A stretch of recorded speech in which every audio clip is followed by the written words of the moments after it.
Hello everyone. What I'd like to talk about in this video is my experience with things like breath work, energy, healing, meditation, and different experiences like that, spiritual healing and different things like that. And the reason I want to speak about that is a lot of people, it seems, get into the field of health, natural health and all that kind of stuff. They maybe start off with diet, or they're looking into diet, but they also get attracted to all sorts of different things. And one of those things people get attracted into is like doing breath work, doing meditation, healing, mystical energy healing, all this kind of stuff. And so I want to share with you my thoughts on that, my experience with that, because it's not something that's new to me.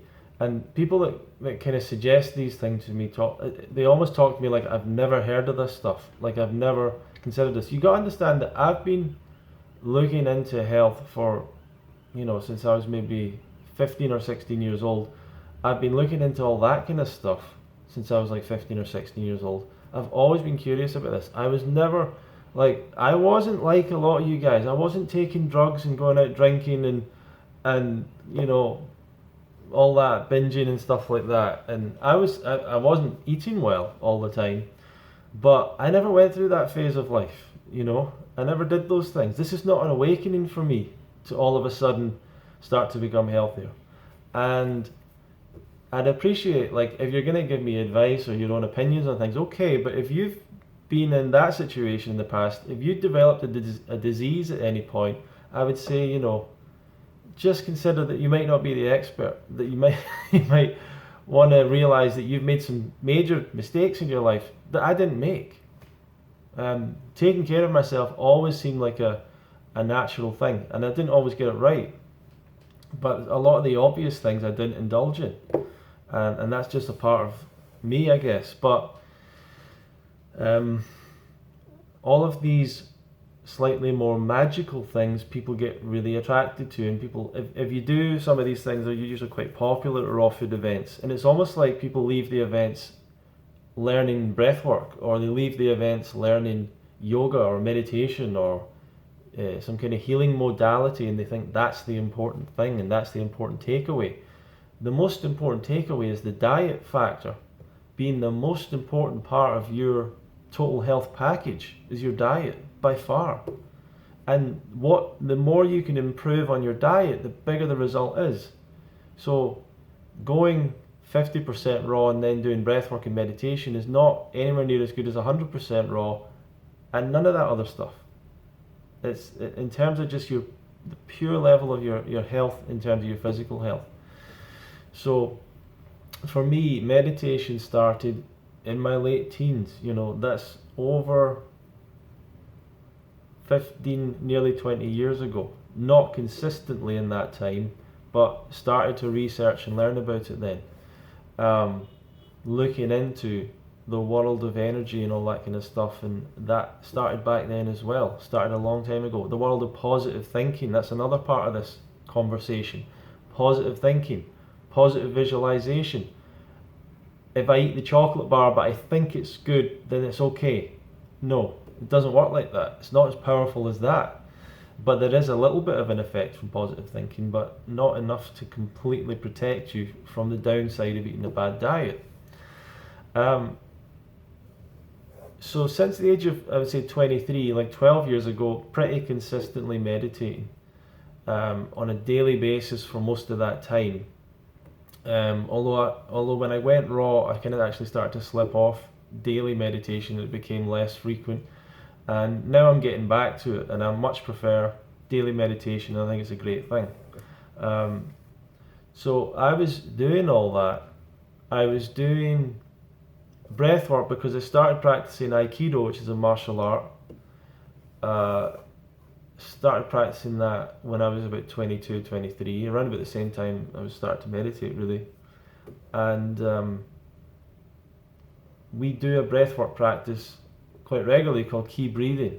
I've got a video about it actually. That's a really popular video. So I've been doing that breathwork thing for years, and I know a lot of people are getting into breathwork the last few months or whatever. They've seen a Wim Hof video and all of a sudden they want to teach me about breathwork. And I've done that, and I kind of get it. And I've heard all the claims it helps oxygenate the blood and all that. It doesn't do anything like that. Like, it's not possible. Like, it's just not. There's no thing you can do that'll get more oxygen into your blood than your blood wants to allow in. The body is in control of that, not you. You ain't in control of this stuff, and just as well. Right? So don't think you can oxygenate your blood. You can add more of this. No, what you can do is increase the amount of carbon dioxide and stimulate yourself. You can do that kind of thing. You can breathe slowly and stimulate the vagus nerve response, and that relaxes you, takes away the flight stress feeling. So people that are stressed all the time that do breath work will have a positive effect because they're stimulating the vagus nerve, which runs up and down here. It's kind of a complicated nerve, but stimulates that, and that's an obvious way of relaxation is breathing slowly, you know, and been around a lot of people that have practiced that. Been around a lot of people that have been to spiritual energy healing and stuff like that. When was I first exposed to that stuff? I don't even know, but I've been to spiritual development groups, energy circles, all that stuff, trance circles, going back before I was into raw food, 10 years ago, 15 years ago. Once again, it's going back. And was aware of Reiki, and we do a form of ki healing as well in Aikido as well, so I've been exposed to that. I understand that. Let me think.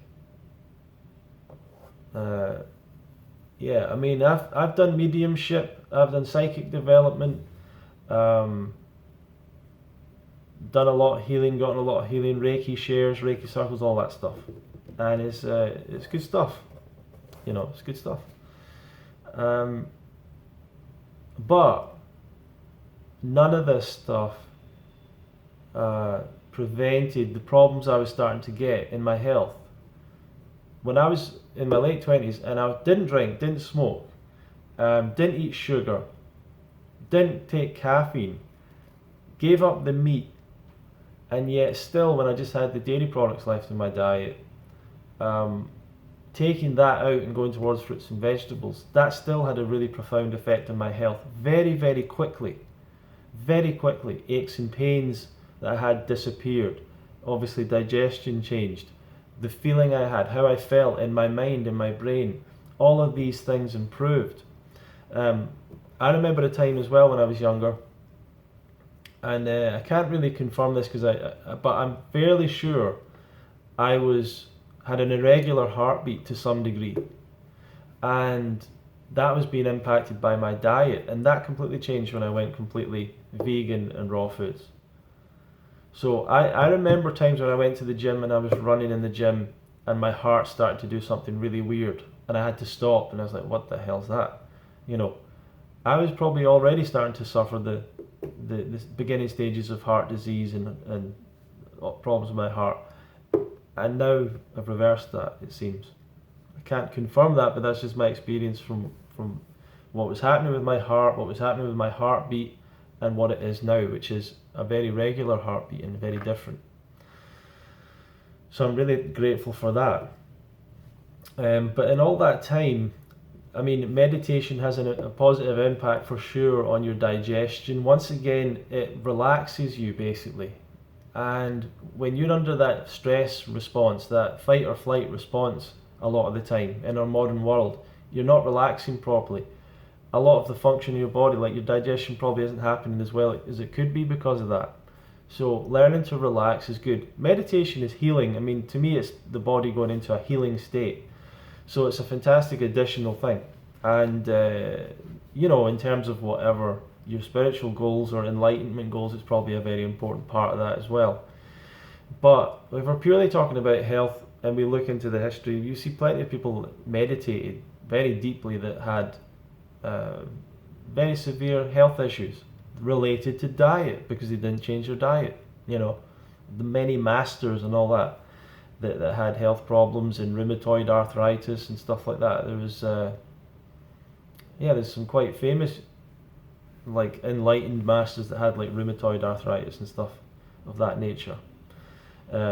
So diet is not overcome by meditation. Diet is not overcome by breath work.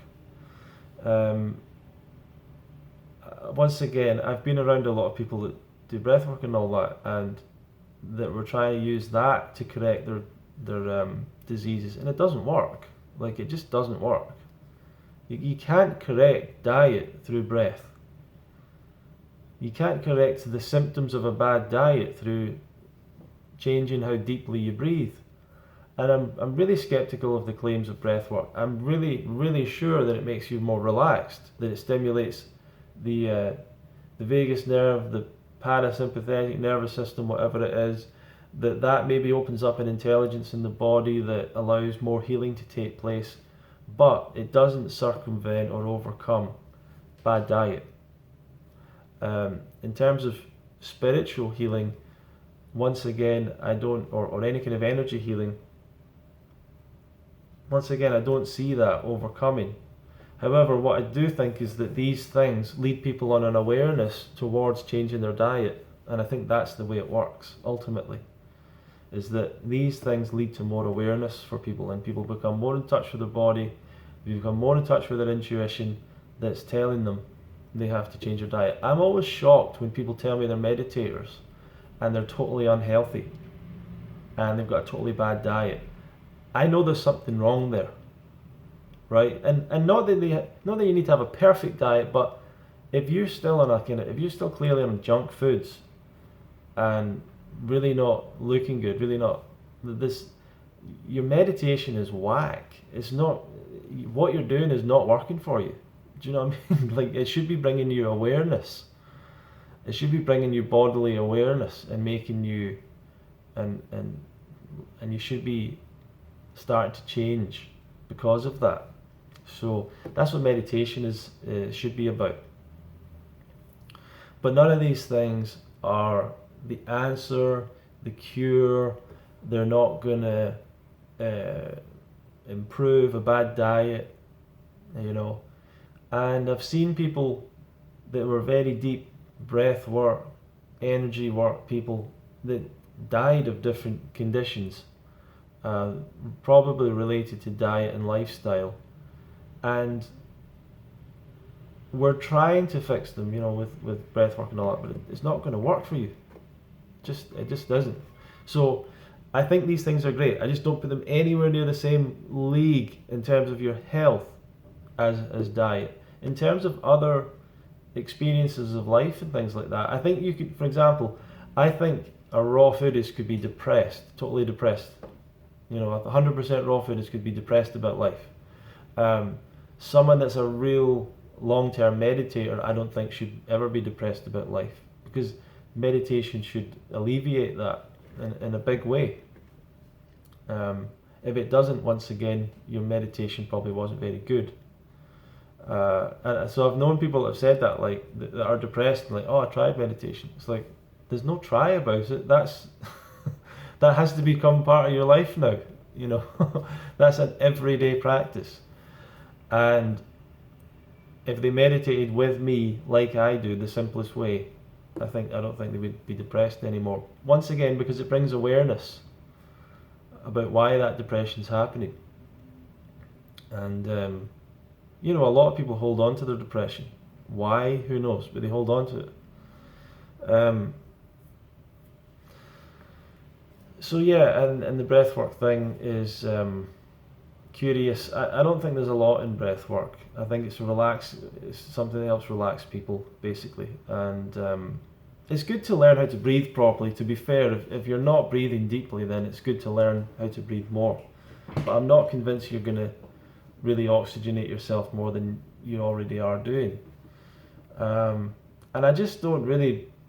I'm open to the idea that miracles happen, like that a person can go to an energy healer and be healed overnight. I'm open to the idea that miracles happen, but I really think the miracle is in your own body, and to some extent your own belief. If you don't believe you're going to get well, and then someone lays hands on you, now you believe it, then a lot of the time that can be a stimulus that will actually start the process of healing for some reason. We don't really understand that. But in terms of the placebo effect, there are many testimonials of people healing from certain energy healing experiences or religious experiences or whatever. Whether they actually healed long term or got completely well, no, it's not possible without changing your diet. No one becomes completely healthy from just one thing. So to me, the lesson is it's your diet, it's the food. That's what you have to focus on. And if you're being distracted by those things, it's because you don't want to deal with your diet. Start looking into these things once you've made the changes to your diet, or do them along at the same time. But don't neglect your diet. Thank you for watching today. Please feel free to share and subscribe. If you want to learn more about the UK Fruit Fest, go to fruitfest.co.uk/registration. Thank you very much.